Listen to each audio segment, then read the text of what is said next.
అయిపోతుందని చెప్పాలి. దానిలో భాగంగానే ఈరోజు కూడా ఎవరైతే ఈనాడు దినపత్రిక రామోజీరావు చనిపోయినా కూడా ఇంకా ఆ పత్రిక ఈ రాష్ట్రాన్ని పట్టి పీడిస్తానే ఉంది. వాళ్ళ కుమారుడు కిరణ్ ఈ పత్రిక నడుపుతూ వీళ్ళు పెట్టినటువంటి హెడ్డింగ్ ఒకసారి చూడండి. మద్యం సీసాలో వైకాపా మాఫియా అని చెప్పి దారుణమైనటువంటి హెడ్డింగ్ పెట్టి వాళ్ళు రాసినటువంటిది డిస్టిలరీ ప్రతినిధులను తుపాకీతో బెదిరించిన భాస్కర్ రెడ్డి సన్నిహితుడు హనుమంత్ రెడ్డి అని చెప్పి వీళ్ళు రాసింది. గురివింద కిందకి దాని కింద ఉన్న నలుపు తెలియదంట.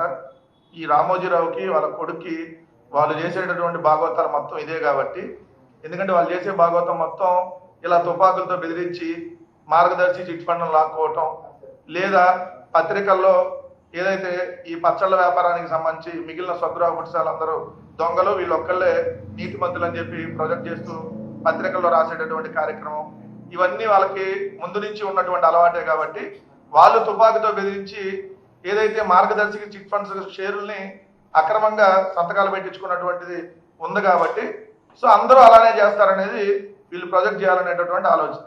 ఈ మార్గదర్శి చిట్ ఫండ్స్ ఏదైతే జీజే రెడ్డి, ఆ జీజే రెడ్డి గారి దగ్గర ముందు ఈయన ఉద్యోగస్తుడిగా జాయిన్ అయ్యాడు.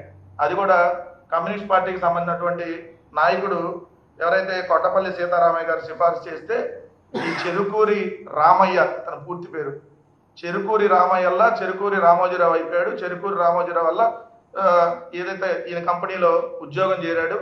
చేరిన తర్వాత 2 సంవత్సరాల్లోనే ఈయన ఒక వ్యాపారాన్ని చిట్ ఫండ్ సంస్థను స్టార్ట్ చేస్తున్నా అని చెప్పి జీజే రెడ్డి గారి దగ్గర డబ్బులు దాంట్లో ఇన్వెస్ట్ చేయించాడు.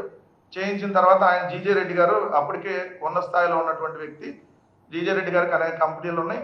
ఆయన చెకోస్లోవేకియా అనేటటువంటి కంట్రీలో ఉన్నాడు. ఆయన కంట్రీలోనే అక్కడే చనిపోవడం జరిగింది. చనిపోయిన తర్వాత వాళ్ళ కుమారులు వచ్చి 2 కొడుకులు ఆయనకి, ఆయన వచ్చి వాటాలు అడుగుతుంటే ఆయన దగ్గర ఉన్న షేర్లు 288 షేర్లు వాళ్ళవి ఉన్నాయి. అడిగితే ఆయన రూమ్లో కూర్చోబెట్టి ఏదైతే వాళ్ళ కుమారుడిని నీ తుపాకి పెట్టి నువ్వు సంతకం పెట్టు, లేదు నిన్ను ఎక్కడ ఎవరుగా పడుతుండో చూస్తా, ఈ ప్రభుత్వం కాదు ఏ ప్రభుత్వంలో అయినా నేను చెప్పినట్టుగా నడుస్తుంది, సో ఖచ్చితంగా నువ్వు సంతకం పెట్టకపోతే కుదరదు అని చెప్పి బెదిరిస్తే ఆయన తుపాకీతో బెదిరించి చంపేస్తానని బెదిరిస్తే ఆయన సంతకాలు చేసినటువంటి పరిస్థితి ఫామ్ SH4 దానికి సంబంధించి ఆల్రెడీ వాళ్ళు కంప్లైంట్ ఇచ్చారు. ఆ complaint FIR కాపీలో A1 Ramoji Rao, A2 Shailaja Kiran, ఇది కిరణ్ గారు. సో ఇది రాయాలి కదా మీరు. ఇలా తుపాకులతో బెదిరించినటువంటి సంస్కృతి మాది, మా బతుకులంతా ఇలానే ఏడ్చినాయి, సో మేము ఇలానే బెదిరించి అన్ని వ్యాపారాలని లాక్కుంటాం. రామోజీ ఫిలిం సిటీ కూడా అట్లానే, ఆ రామోజీ ఫిలిం సిటీని ఆ చుట్టుపక్కల ఉండేటటువంటి గ్రామాలకి అలా ఆ రోడ్లు కూడా ఈ రోడ్లోంచి వెళ్ళనీయకుండా మొత్తం చుట్టుపక్కల తిరిగేదాకా చేసాం. సో అక్కడ ఉన్నటువంటి భూములన్నీ అలానే లాక్కున్నాం. సో ఇది కదా మీరు రాయాల్సినటువంటి రాత. ఇది రాయకుండా నిరంతరం జగన్మోహన్ రెడ్డి గారి మీద బురజల్లుతూ ప్రతిరోజు ఏదో ఒక వార్త. మీరు రాయాల్సింది మద్యం సీసాల వైకాపా మాఫియా అని కాదు, చంద్రబాబు కోసం గుడ్డలొప్ప తీసుకొని నగ్నంగా నిలబడ్డ పత్రికా మాఫియా అని రాయండి. చంద్రబాబు నాయుడు కోసం నడి రోడ్డు మీద నగ్నంగా ఏ పనైనా చేయడానికి సిద్ధపడ్డాం, పత్రిక ముసుగేసుకున్నాం, పేరుకు జర్నలిజం, చేసేదంతా బ్రోకరిజం అని చెప్పి రాయాలి మీరు మీ బతుకులు. ఇంకొక వార్త చూస్తే నకిలీ పేరుతో మోనికా బేడీకి పాస్పోర్టు, అది రాసి కృష్ణమోహన్ రెడ్డి తహసీల్దార్గా ఉన్నప్పుడే జారీ అని చెప్పి కృష్ణమోహన్ రెడ్డి గారి ఫోటోను మోనికా బేడీ గారి ఫోటో పక్కన వేశాడు. సిగ్గుండాలి కదా, మనిషి పుట్టక పుడితే ఇలాంటి రాతలు రాస్తారా? సిగ్గు, శరం, మానం, మర్యాద మొత్తం అవన్నీ ఉంటేనే కదా వదిలేయడానికి, అసలు లేవు కదా మీకు. సో చంద్రబాబు నాయుడు ఏం చెప్తే దానికోసం రాయాలి. అంటే కృష్ణమోహన్ రెడ్డి గారు తహసీల్దార్గా ఉన్నప్పుడు ఆమెకి రెసిడెన్షియల్ సర్టిఫికేట్ ఇష్యూ అయితే కృష్ణమోహన్ రెడ్డి గారికి ఏం సంబంధం? మినిమం సెన్స్ కూడా ఉంటుందా రాసేటప్పుడు? అంటే తహసీల్దార్ ఇస్తాడా? కింద వెళ్ళి తహసీల్దార్ వాళ్ళ ఇంటికి వెళ్ళి ఆ ఇంట్లో ఈ అమ్మాయి ఉందా, లేదా ఏ అబ్బాయి అన్నాడు, లేదంటే ఆ ఇంట్లో ఏమన్నా ఫ్రిడ్జ్ ఉందా, ఏసీ ఉందా, లేదంటే ఆ ఇంట్లో విస్తీర్ణం ఎంత ఉంది అని చెప్పి తహసీల్దార్ వెళ్ళి ప్రతి ఇంటికి వెళ్ళి చెక్ చేసి రెసిడెన్షియల్ సర్టిఫికేట్ ఇస్తాడా? VROను RI ఇస్తారా? ఈ మాత్రం ఇంగిత జ్ఞానం లేకుండా పత్రిక నడుపుతా ఏం చదువుకున్నావు? ఫస్ట్ నువ్వు చదువుకునే రాస్తున్నావా, లేదు బురదల్లాలి కాబట్టి ప్రతిరోజు ఇదే వార్తలా? కృష్ణమోహన్ రెడ్డి గారు లాంటి నిజాయితీ కలిగినటువంటి ఆఫీసర్ మీద నువ్వు ఈ విధమైనటువంటి వార్త. ఇక్కడ నువ్వు రాయాల్సింది ఏంటో తెలుసా? చంద్రబాబు నాయుడు ముఖ్యమంత్రిగా ఉన్నప్పుడు మోనికా బేడీకి పాస్పోర్ట్ ఇచ్చాం. చంద్రబాబు నాయుడు అనేటటువంటి ఏదైతే ముఖ్యమంత్రిగా ఉన్నప్పుడే మోనికా బేడీకి పాస్పోర్ట్ వచ్చిందని దేశవ్యాప్తంగా హైలైట్ అయితే రాయాలి వార్త. ఎందుకంటే అట్లాంటి నాయకుడు, పెద్ద ప్రపంచ నాయకుడు ముఖ్యమంత్రిగా ఉన్నప్పుడు మోనికా బెట్టి గారికి పాస్పోర్ట్ వచ్చింది. అది కదా మనం రాయాల్సినటువంటి వార్త. రెండు, రాస్తూ అప్పట్లో కర్నూలు ఎస్పీగా పిఎస్ఆర్ ఆంజనేయులు గారు ఉన్నప్పుడు పాస్పోర్ట్ ఇష్యూ అయింది. అంటే ఎస్పీ గారు ఇంటింటికి వెళ్ళి వీళ్ళకి పాస్పోర్ట్ వస్తుందా, వీళ్ళకి పాస్పోర్ట్, ఈ ఇంట్లో ఈ అమ్మాయి ఉందా, ఆ ఇంట్లో అబ్బాయి ఉందా, ఉన్నది కరెక్ట్ అని చెప్పి ఎస్పీ గారు వెళ్ళి చూసి వస్తారా? మీ ప్రభుత్వంలో కూడా ఇప్పుడు ఎస్పీ గారు వెళ్ళొద్దని చూసి వస్తున్నారా? కనీసం రాసేటప్పుడు వరే నవ్వుకుంటారన్న సిగ్గు ఎగ్గు కూడా లేకుండా జగన్మోహన్ రెడ్డి గారి మీద బురద జల్లాలి, అందుకని నగ్నంగా నిలబడాలి. లేదా చంద్రబాబు నాయుడు గారిని అపర మేధావి సూర్యుడని పొగడాలి, అందుకని నగ్నంగా నిలబడాలి. ఇలాంటి బతుకులు ఈరోజు వీళ్ళు పత్రికలు నడుపుతూ రాసినటువంటి వార్త.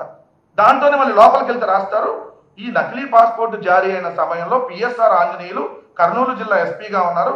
క్షేత్రస్థాయి తనిఖీ అధికారులు ఇచ్చిన నివేదిక ఆధారంగా, మరి తప్పు క్షేత్రస్థాయి తనిఖీ అధికారిదా పిఎస్ఆర్ ఆంజనేయులు గారిదా?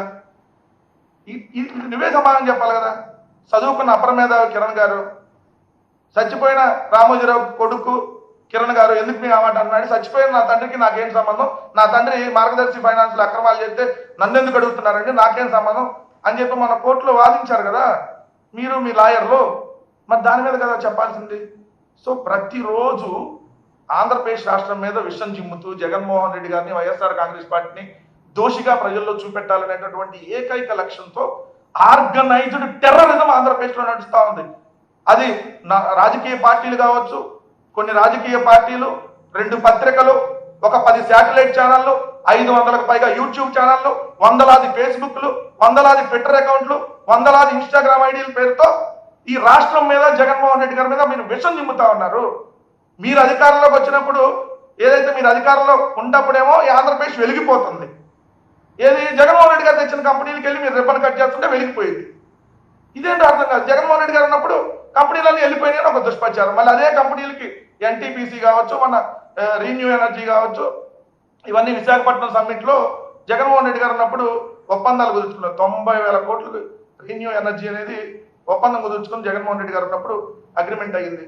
దానికి సంబంధించినటువంటి ల్యాండ్ ఎలకేషన్స్ మా దగ్గర జరిగితే నిన్న వెళ్ళి కొత్తగా ఆంధ్రప్రదేశ్ రాష్ట్రానికి ఇల్లు తీసుకొని వస్తున్నట్టుగా. అంటే మీరంతా మీకు ఎటు చేత కాదు కాబట్టి అవతల చేతనైన ముఖ్యమంత్రి చేసి చూపించాడు కాబట్టి దాన్ని కూడా మీ క్రెడిట్లో వేసుకోవాలి. ఇలా రాస్తూ ప్రతిరోజు విషం చిమ్ముతూ ఇక్కడ మధ్యలో కుంభకోణం జరగకపోయినా జరిగిందని చెప్పి జగన్మోహన్ రెడ్డి గారు మీకు సవాల్ విసురుతా ఉన్నాం. ఇంకా 4 ఏళ్ళ టైం ఉంది. మీకు దమ్ముంటే ప్రూవ్ చేయండి. పత్రికల్లో ఊరక తప్పుడు రాతలు రాయటం కాదు, తప్పుడు కేసులు పెట్టడం కాదు.